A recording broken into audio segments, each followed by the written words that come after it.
Ladies and gentlemen, our next panel moderator is the Regulatory Practice Chair for Cybersecurity and Privacy at Mitchell Silberberg and Knepp LLP. Please welcome Susan Cohn-Ross.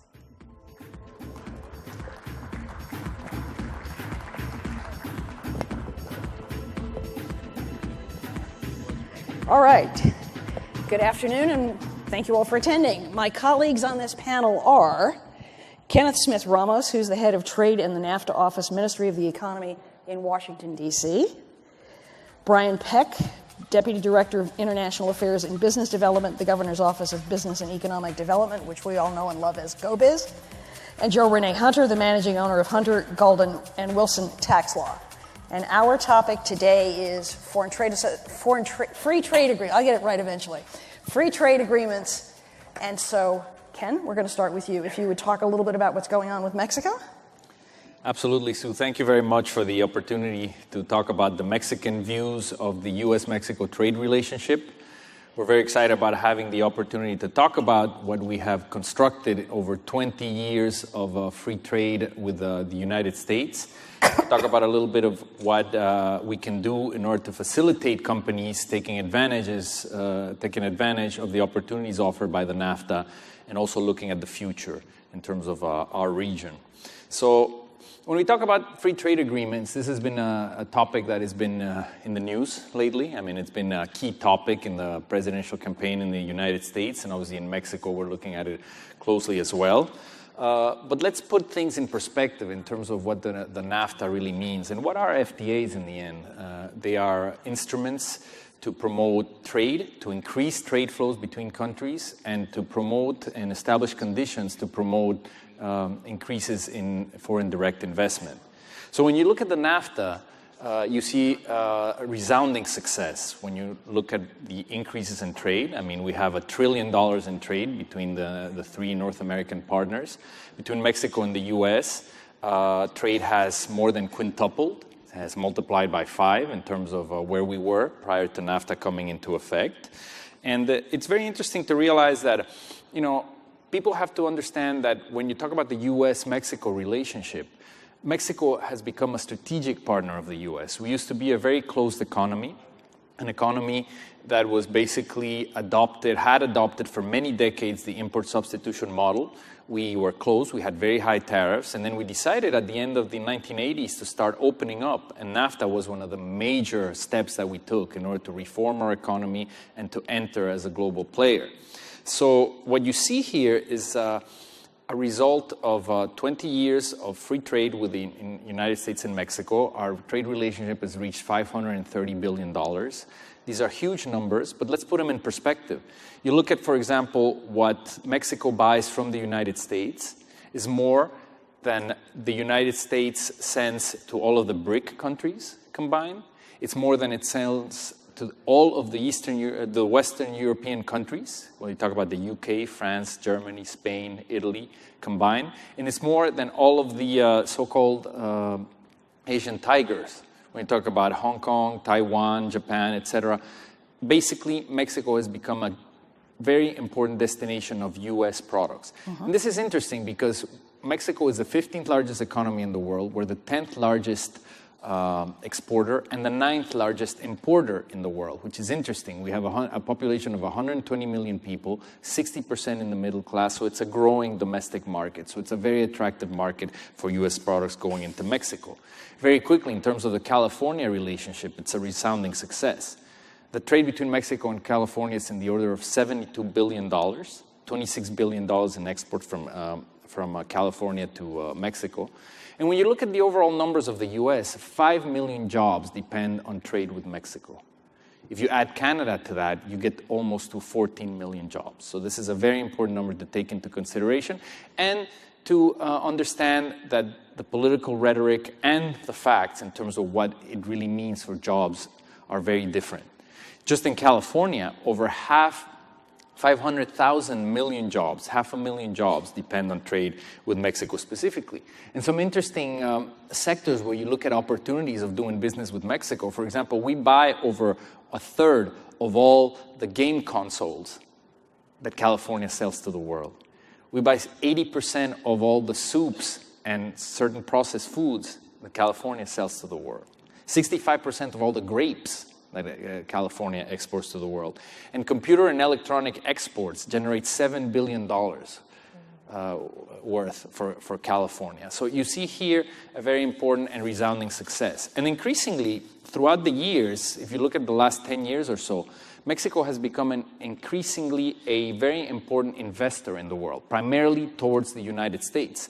Mexican foreign direct investment in the U.S. has reached over $43 billion now, supporting over 125,000 jobs. In the case of California specifically, we have over 14,000 jobs created by Mexican companies that have invested here. Many of those, many of those are in the industrial sector, whether you're talking about Cemex, but many are in the food sector, such as Bimbo, the bakery. We even have the opening of Mexican movie theaters through Cinépolis, supermarkets through Chedraui, and financial services. There's a whole array of companies and sectors that are entering the United States and California, and particularly generating jobs. So this is a very positive relationship. Now, when we look at the future, it's interesting because if the first 20 years of the NAFTA were about eliminating tariffs, eliminating barriers to trade, we must look at the next 20 years as an opportunity to increase competitiveness. And what this really means is eliminating the cost of doing business between Mexico and the United States. So that trading between Querétaro and Chicago can be just as easy with a seamless border as if you were trading between LA and Chicago or LA and New York or any other place within the United States. And this presents a set of challenges. But when you talk about the relationship between Mexico and the US, the interesting part is not just the trade numbers, but the fact that we actually build products together. When you look at the value added in Mexican exports to the world, as you know, you may know that we have trade agreements with 46 countries. We have 11 trade agreements, and makes us an interesting destination for investment into Mexico to export to other regions of the world. But with every dollar that Mexico exports, 40% comes from the United States. These are components, these are services, this is value added that comes from the United States. As opposed to China, for example, when China exports, there's only 4% that comes from the United States in terms of value added, 40% when it comes from Mexico. So we are not competing with one another, we're really building products together. And that's one of the key elements of free trade agreements in the case of the NAFTA that is very important. It's a question of the numbers that I mentioned, but it's also a question of the quality of the trade that takes place between Mexico and the US. So it's joint production. We are producing better products to compete in the rest of the world. And that brings me to the final point, which is, what do we do in the future? We're working on cooperation mechanisms to increase our competitiveness. Like I said, creating a seamless border, harmonizing regulations, working on workforce development and education initiatives to prepare the workforce for the 21st century. But we're also working together with the United States and with Canada on international initiatives to strengthen the competitiveness of the region. And that's the importance of the Trans-Pacific Partnership. The TPP, which the 3 countries of North America negotiated together with 9 other countries, offers the opportunity, for one thing, to enter into markets in Asia Pacific it's the region that will grow the most in the future. Over 1.5 billion consumers will be added to the middle class of the world in Asia Pacific over the next 25 years. And of course, Mexico and the US and Canada want to be in the front row when it comes to supplying those markets, to finding opportunities for US, Mexico, and Canadian companies to enter. So that's a clear advantage of entering into TPP. Also, it allows us to modernize our own free trade agreement. It allows us to modernize the NAFTA because many of the disciplines that are included in the TPP did not even exist when NAFTA was negotiated over 20 years ago. When you talk about digital trade, intellectual property rights, state-owned enterprises, how businesses are able to compete with international and on the international marketplace with state-owned enterprises that are subsidized by their own governments, and many, many other issues there. So TPP is indeed a very advanced, high-standard agreement that I believe US, Mexico, and Canada can benefit tremendously from entering into, and therefore allowing us to increase the competitiveness in North America. I believe for individual companies, such as yours, that are interested in finding opportunities in international markets, you should look at the NAFTA first, because there's a lot of advantages to be obtained from looking for opportunities of either establishing a presence in Mexico, exporting your goods to Mexico, and therefore increasing your opportunities. There's a myth out there, and that's been discussed in the presidential campaigns, regarding whether investing in Mexico is a zero-sum game, whether it represents a loss of jobs for the US, and it really does not. We have many, many examples. From Honeywell, companies like Honeywell, Intel, Ford Motor Company that recently announced a major investment in Mexico. They are actually increasing their employment in the US thanks to the fact that they're expanding their footprint in Mexico. So certain parts of their production goes to Mexico, but in the case of Ford, for example, $12 billion are being invested in the US and the luxury market vehicles. So that is key for them to maintain and increase their employment in Michigan and other plants they have in the US, and at the same time, increasing their presence in Mexico. It makes them more competitive. So my final message is that the objective of the North American Free Trade Agreement is for Mexico, the US, and also Canada to begin to operate as a bloc, to compete with the other regions in the world in a way that maximizes the penetration of your companies, Mexican companies and Canadian companies, into world markets to the benefit of all. Thank you very much. Thank you, Ken. So, Brian, there we go. Yes. Should I repeat? I come from the Latin American Free Trade Zone Association. I don't live here, I live in Bogota. And I represent the 450 free trade zones that are in Latin America. So by hearing your speech, I think the best combination that companies can actually have are having a country with a free trade agreement, if you want to do business, let's say, with the US, based in a country that has a free trade zone, which is 0% income tax. If you are in Central America, you have 0% income tax. If you are, for example, in Colombia, you have 15% income tax compared to the 41% outside of the free trade zones. There are 10,800 companies based on these 450 free trade zones, 1.7 million employees. And then you maybe some of you are wondering, okay, if it's so successful for this combination, why they're not all the companies in those free trade zones? Mainly because people don't know about the free trade zones. That's true. That's why we're here. If you have seen, is the World Free Zone Organization. I am from the Latin America, so one of our main objectives is to tell to the companies that the free trade zones are a very good tool for the reduction in costs. You have zero, even though you have a free trade agreement, if you don't have it, you can have 0% tariff. And for the imported goods, you have 0% value-added tax if you're going to export your product. So my invitations for those who are looking abroad is to think about the free trade zones also, the combination between free trade zones and free trade agreements. Go ahead, Jeremy. If I could, I'd like to add to that with regards to the free trade zone from just purely an income tax perspective. One of the things that is nice about a free trade zone is you can actually house your inventory there, do some assembly services within the borders of that free trade zone, and then not be subject to income tax in that jurisdiction or that country and only have to pay taxes on the product sale once it meets the country of final destination. So that's utilized a lot with the free trade zones, and you're absolutely correct. It's a great mechanism, especially from an income tax perspective. And it effectively lets you utilize that country that may have a low cost of labor, and so you really only pay the value-added services for utilizing that local labor, but then your product then gets to its final destination most cost effectively. So I absolutely agree. It's a great structure. The only thing I would caution, and this is something that we ran into, as you know, in NAFTA, if you're looking at doing business with a free trade agreement country, you want to be careful about using zones where any kind of zone, where you can defer the duty. And in particular, as you know, in NAFTA, we've had a lot of kind of nasty fights about when that happens.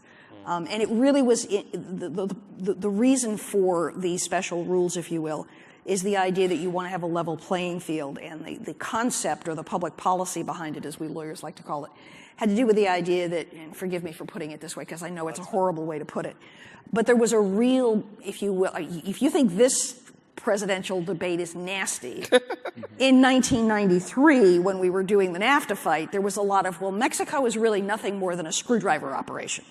You know, they just kind of screw it together and ship it off. And we're going to get rid of all of this silliness with the duty deferral. You're going to have to pay duty every time. Now, we've gotten much more sophisticated. We like each other much more, and so a lot of that sort of silliness doesn't go on anymore. But it is important to remember that there may be some special rules that do apply to the free trade agreements.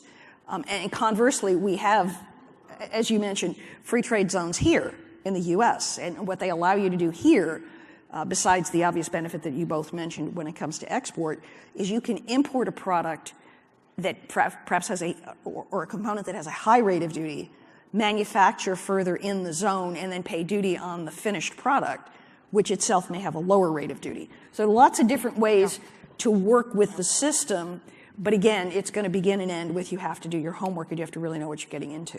Yeah. Any other questions? I may want to raise something. Please. Just following up on what you mentioned, it's absolutely true what you mentioned, Sue. I think that if you look back at the history of manufacturing in Mexico and the relationship with the U.S., 35 to 40 years ago, we engaged in a program, the Maquila program, the Maquiladoras, that were looking precisely to generate conditions to facilitate manufacturing in Mexico. And 40 years ago, we were engaging on basic assembly processes, very simple. We increased a lot of our manufacture in sectors such as basic textile manufacturing, basic assembly processes. And so the idea was basically to just create the most propitious environment to attract that kind of production. As the NAFTA kicked in and we entered into a whole different level playing field in terms of Mexico now engaging in very processes that are very advanced in their manufacturing and their value added, we have evolved also in our domestic internal system in terms of regulating this. We have created over the years what we call sectoral programs, so that, for example, you have advantages. Of course, the rules of origin established, and they're key, I agree with you, in trade agreements to guarantee that the benefits of a trade agreement remain within the countries that are part of that trade agreement. But we've created, for example, sectoral programs that allow certain goods, certain inputs to come into Mexico free of duty or with a lower duty. That was phased out over the years, but with a lower duty so that you can actually include those in the process of production to export into other NAFTA countries. And that creates a competitive advantage. A key element here, when we talk about, for example, competition with Asia and the competitiveness that we face, it's very fierce. Day to day, you have to find new ways of actually making North American products more attractive. When China came into the WTO and they took a lot of market share out of Mexico, not only in our own territory, but in the United States, our #1 market, we had to shift strategies. And a lot of the investment at first on television production, for example, went to Asia because they were cheaper.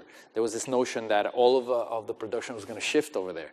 Well, we got together with the NAFTA countries and we modified with the new technologies that were coming in on the high definition television and even the plasma and LCD and all the new technologies that were coming in, we actually agreed to modify the rules of origin of the NAFTA so that we could include certain components that would come from Asia and so that they would qualify for NAFTA treatment in terms of when they were exported to the US or to Canada. What did that mean? A lot of companies decided to come back to Mexico because they could get certain components from Asia, but they were close to the United States.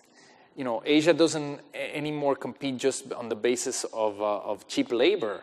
We had very clear competitive advantages if we could allow certain components to be included in Mexican production of televisions to export to the world. And so what wound up happening with that change in the rules of origin and the sectoral programs that we have is that we created the right incentives for the TV manufacturing industry to come back to North America. And I think that's an example of how you have to adapt trade agreements to create the right conditions to increase competitiveness in the region. And that's exactly right, because when the NAFTA was originally negotiated, everything is, so there's a requirement in just about every free trade agreement for what's called direct shipment. So if you want to take advantage of NAFTA, you have to ship between Canada, the US, and Mexico. The integrated circuit industry came in and said, well, look, we do a lot of our work in Singapore, for example, and we're just not going to ship it. There's just too many millions of dollars worth of factories and whatnot. And so there was a carve-out in NAFTA that allowed certain steps in the IC chip manufacturing process to occur in Singapore. And even though there would then be Mexico to Singapore to the US, they would still be NAFTA eligible. At that point, bringing the parts in from Asia for a TV set would not be NAFTA eligible. And so companies had to really adapt and understand what they could move around. Mexico has been very successful in, what did you say was 46? 46 countries. Free trade agreements. 46 countries, 11 trade agreements. The U.S. has been less willing. I mean, the fight that we're having currently over TPP is, I'll be polite and call it depressing. What would you say from the Mexican perspective is the single biggest advantage of these free trade agreements? I think it allows for the countries that are part of the free trade area, the free trade agreement, to reduce their cost of doing business, to reduce the cost of production, in a way allowing the possibility of including inputs from the region that is part of the FTAs and lower costs of production. Like I mentioned before, competition in the international markets is fierce. You're constantly trying to enter markets where you have seen, in the cases of North America, of Europe, a slowdown in growth. So the future, in terms of trade agreements, is to finding the possibilities of entering successfully, competing successfully in the regions that will grow in the future. And that's why TPP is so important. So basically, it's reducing the costs of doing business, reducing red tape. The benefits for Mexico of the free trade agreements, oddly enough, and I think it's the case for many countries, go beyond what's actually established in the free trade agreements. And what I mean by this is that, yes, we create a set of standards, we create a reduction in tariff impediments and barriers, but we also forced ourselves to establish legal and regulatory frameworks that are up to par to international standards. And that really, really helped Mexico to increase the value of its production and to be able to be a competitor worldwide. That's why we're the 10th largest exporter in the world, vis-a-vis where we were 35, 40 years ago, where we were a completely closed economy. So I think that's the real advantage of the FTAs.